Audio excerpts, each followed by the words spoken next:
नमस्कार। आज मैं आप सबों के बीच अपनी एक रचना नयन मटक्का रख रहा हूँ। लघु कथा आप लोगों को बहुत पसंद आएगी। शुरू करता हूँ इस कहानी को। पटेल जी अस्पताल में वेटिंग हॉल में बैठे थे। उनके सामने वाली सीट पर एक 18-20 वर्ष की एक छरहरी युवती भी बैठी हुई थी। कभी पटेल जी उसे देखते तो वह युवती कभी उन्हें देखती। युवती कुछ असहज महसूस कर रही थी। जब पटेल जी उन्हें देखे तो दूसरी तरफ देखने लगे, और जब वह युवती पटेल जी को देखे तो पटेल जी की नज़रें झुक जाए।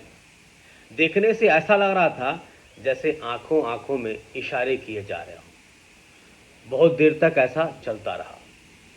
असहज महसूस कर वह युवती वहाँ से उठकर चली गई।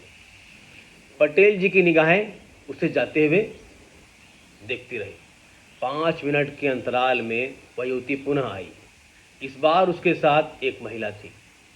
आते ही महिला ने पटेल जी से कहा कि इतनी उम्र हो गई आपकी, आप अब भी लड़की छेड़ते हैं? आपको शर्म नहीं आती? मेरी जवान बेटी से नैन मटक्का कर रहे हैं। अरे आप तो इसके पिता की उम्र के हैं, शर्म आनी चाहिए आपको। इस उम्र में भी लाइन मारते हैं। पटेल जी सकपका गए। उन्हें समझ में नहीं आया कि यह महिला क्या कह रही है। तभी उस युवती ने कहा कि मम्मी, इन्होंने मुझे यहाँ बैठने का परेशान कर दिया है। बोलिए, आप मुझे घूर रहे थे कि नहीं? उस युवती ने कहा, हाँ बेटी, मैं तुम्हें देख रहा था, पर मेरी नीयत यह नहीं थी जो तुम सोच रही हो। हट, सभी बूढ़े ऐसे ही कहते हैं। बेशर्म कहीं के, युवती ने उसे डांटते हुए कहा।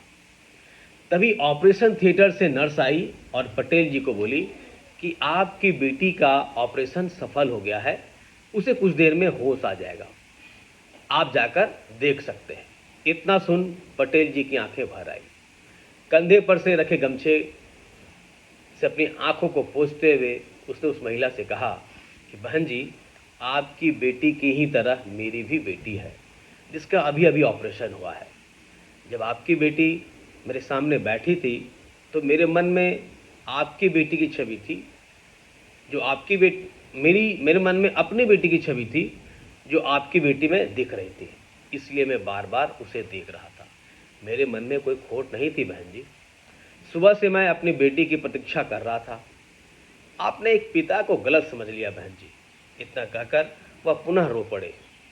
रोते हुए बोले, बेटी, मेरी एक ही बेटी है, जिसके जन्मने के बाद ही उसकी माता मुझे छोड़कर चली गई थी। मेरी बेटी के गल ब्लैडर में पथरी हो गई थी। डॉक्टर ने कहा था बहुत ही सीरियस है, पर उसका ऑपरेशन सफल हो गया। बेटी, अगर फिर भी तुम मुझे बुरा व्यक्ति समझते हो तो चप्पल खोलकर मुझे मार लो। इतना सुनते ही वह युवती पटेल जी के पैर पर गिरते हुए बोली, चाचा जी, मुझे माफ़ करें, मैंने आपकी भावनाओं को पढ़ने में गलती कर दी।